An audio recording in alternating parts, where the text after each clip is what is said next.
Lepo zdrav v naši seriji Nezlomljivi. Z Juretom smo se odločili, da tole našo serijo potegneva iz naftalina.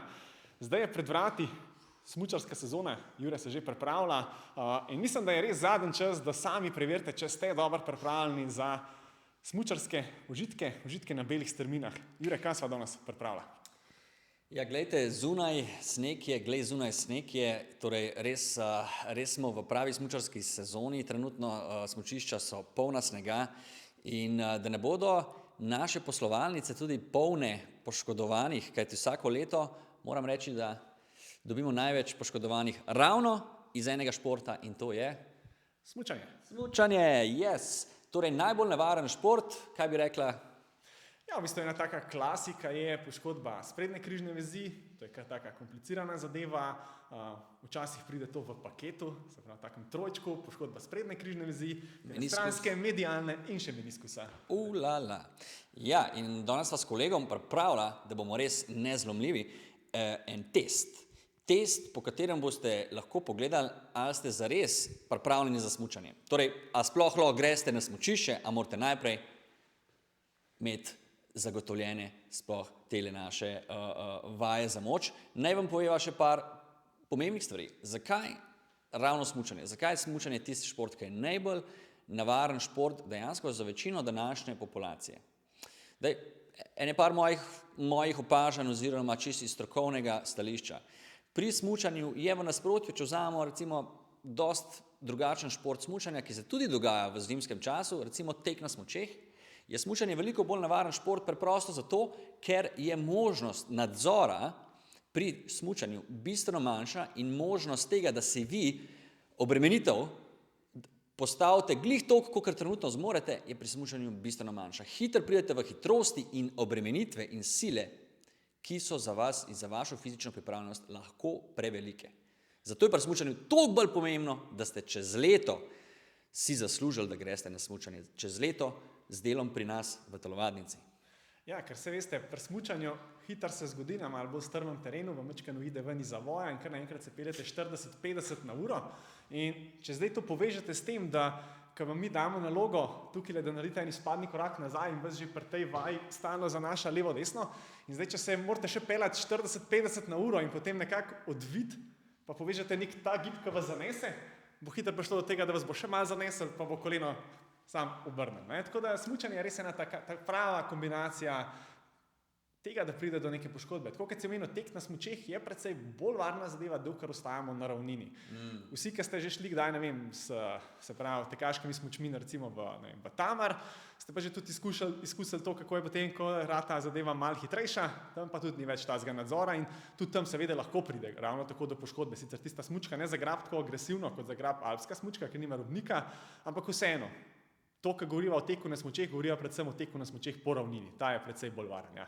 Tako je. Torej, predno greva delati takoj na test. Še enkrat, smučanje si morate zaslužiti. Zaslužite si ga čez celo leto z delom na svojem telesu, na moči celega telesa.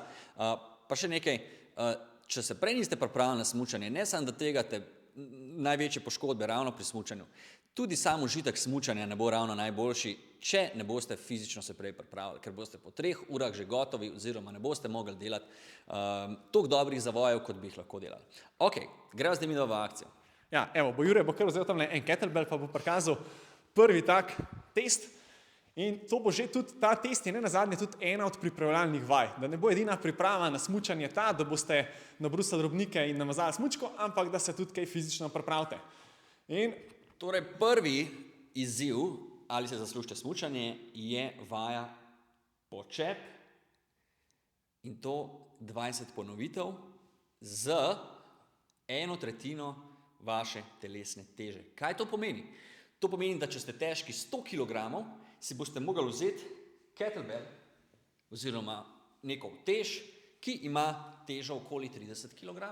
ja, se pravi, približno tretjino telesne teže. Torej, gledajte, da je teža približno tako, 1/3 in 20 ponovitev. S tem vidimo, ali imate potrebno moč plus vzdržljivost v moči, ki je pri smučanju zelo pomembna. Drži. Tako. Evo, dajva kar par ponovitev prikazati. Hkrati pa to gibalni vzorc, ki je zelo podoben smučanju. Ja, drži. Evo, zdaj vam bo Jure prikazal, to lahko naredite takole za kettlebellom, lahko bi uporabljali tudi kakšno ročko ali kaj podobnega. Jure si je zdaj majčkeno otežil nalogo, pri svojih 80 kg bi lahko malo manj vzel. Ampak mogoče se zadeva sliši kar zahtevno, ampak po drugi strani tudi smučanje je zahtevno. Tako da rajš tukaj preverite svojo pripravljenost, kakor jo skušajte potem pri hitrosti 50 na uro na smučišču. Verjamem, da mnogi tega testa na začetku ne boste upravili, ampak če se boste pripravili na smučanje, kot smo rekli, z vajami, in to je prvi test, potem boste tudi smučali bistveno lažje. Gremo kar na drugo nalogo in tako, kot sva že prej omenila, vse te naloge so tudi odlične vaje potem za pripravo na smučanje, ne vzeti to samo kot test. Ok, druga naloga. Bo zdaj Jure prikazal tako imenovani bolgarski počep oziroma bolgarski izpadni korak. Dajva kar Jure podemonstrirati. Ok, zakaj je ta zadeva tle zelo pomembna? Zato, ker tukaj bomo testirali tako moč, kot tudi ravnotežen položaj, pa sploh sposobnost, da se na eni nogi spustite tako nizko. Tukaj bomo rekli takole, ena taka norma je 20 ponovitev na eno nogo in 20 ponovitev na drugo nogo, brez da vam vmes konstantno zmanjkuje ravnotežja. Se pravi, da se ne dogaja ves čas, da ko dvigate gor, da vas malo odnese na eno stran, pa morate stopiti dol, pa potem malo na drugo stran, ker to se bo dogajalo zelo pogosto, boste videli. Ja. Pa malo noga bo šla malo navznoter, pa navzven in tega nočete. Sploh nočete, ker se spet, tako kot se ponavljava, peljete enih 50, 60, 70 na uro, takrat hočete imeti dobro kontrolo nad gibanjem. Torej, da še jaz malo povem, tukaj pri tej vaji se ne boste poškodovali, boste pa točno videli, a se boste pri smučanju lahko poškodovali. Ker če imate že tukaj težave, potem pomeni, da pri smučanju, kjer so kontrola telesa bistveno težja in manjša, bodo težave toliko večje. Tako da odličen test plus vaja za pripravo na smučanje. Gremo na naslednjo. Ja, evo, naslednja je pa taka malo manj konvencionalna, bi lahko na prvo pogledali, in to je skleca. Zdaj se verjetno sprašujete, kakšna je povezava skleca in smučanja. Tudi jaz sem videl, da to vprašal, ker je pripravljal tole nalogo. Pa po mojem najbolj, da kar Jure sam razloži, zakaj si je zamislil, da ima skleca tudi zelo pomembno vlogo in mislim, da se kar strinja z njim. Zdaj tako je, če trenirate pri nas v džimu, ali pa tudi tako nasplošno v džimu, si lahko seveda izberete tudi druge vaje za zgornji del, ne samo skleco. Skleco sem dal zato, ker je to zelo poceni vaja, ki lahko naredite ta test s skleco in vajo s skleco tudi doma. Zakaj pa je treba trenirati tudi zgornji del, če greste smučati? Ja, odgovor je zelo jasen. Namreč predvsem za preprečevanje padcev oziroma, tako bom rekel, za preprečevanje poškodb pri padcih. Namreč, kadar pride do padca pri smučanju, je poleg kolen in spodnjih okončin pogosto na udaru za poškodbe zgornji del telesa, predvsem ramenski obroč. Sploh pri velikih hitrostih se lahko poškodujete zapestja, kadar padete, in pa ramenski obroč, možni so tudi izpahi rame, glenohumeralnega sklepa. Tako da to preprečimo, moramo imeti dobro pripravo tudi v zgornjem delu, zato sem dal tudi skleco tukaj. Tako da, če ne boste mogli opraviti tega testa, pomeni, da ste zgoraj res precej šibki in tvegate možnost poškodb pri padcih. Kaj pa ta test veleva? Veleva slednje. Za moške 20 lepih sklec in za ženske 5 lepih sklec. Nič moških ali ženskih sklec, ampak sklec. Obstaja samo ena verzija sklece. Cela skleca ali pa pol skleca. Torej, mi bomo delali celotno skleco in sicer greste tako. Evo, bo zdaj Jure kar podemonstriral tole. Se pravi, postavite se takole v začetni položaj.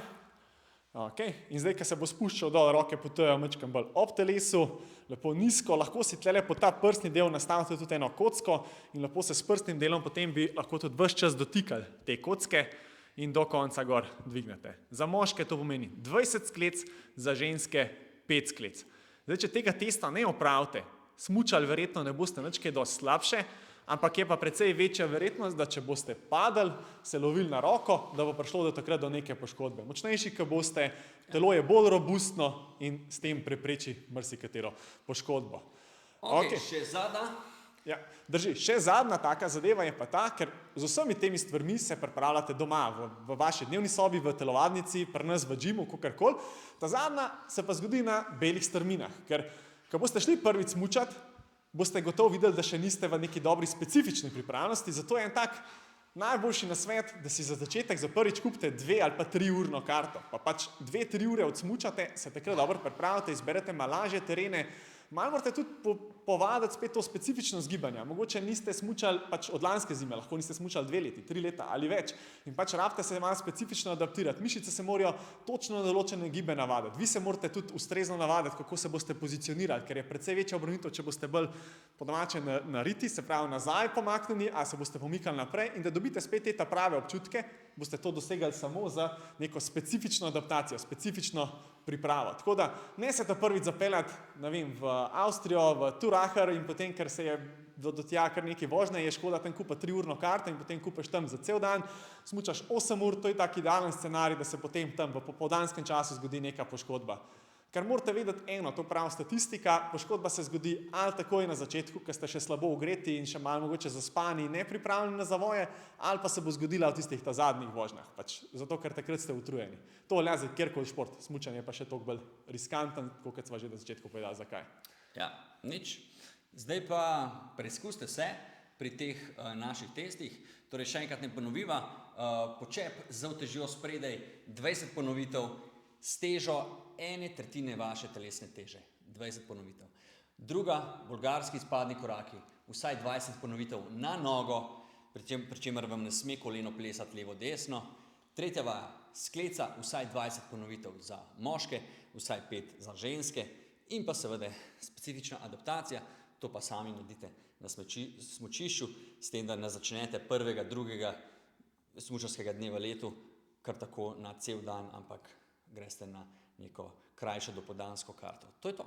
Ja, in če boste rabili kakšno pomoč, se raje obrnite na nas zdaj, kot pol, ko bo že neka poškodba tukaj. No, čeprav tudi pol, ko bo poškodba tukaj, smo vam na voljo, seveda znani smo po rehabilitaciji, ampak vse te videe nasvete delamo zato, ker mi želimo, da ste bolj sposobni. Naša rehabilitacija temelji ne samo na terapijah, fizioterapijah, ampak temelji na tem, da vas iz poškodbe, bolečine spravimo do tega, da ste supermeni. Ja, da postanete nezlomljivi, tako kot je tudi naslov te serije. Tako da lep pozdrav in uspešno smuko vam želiva. Čau! Čau!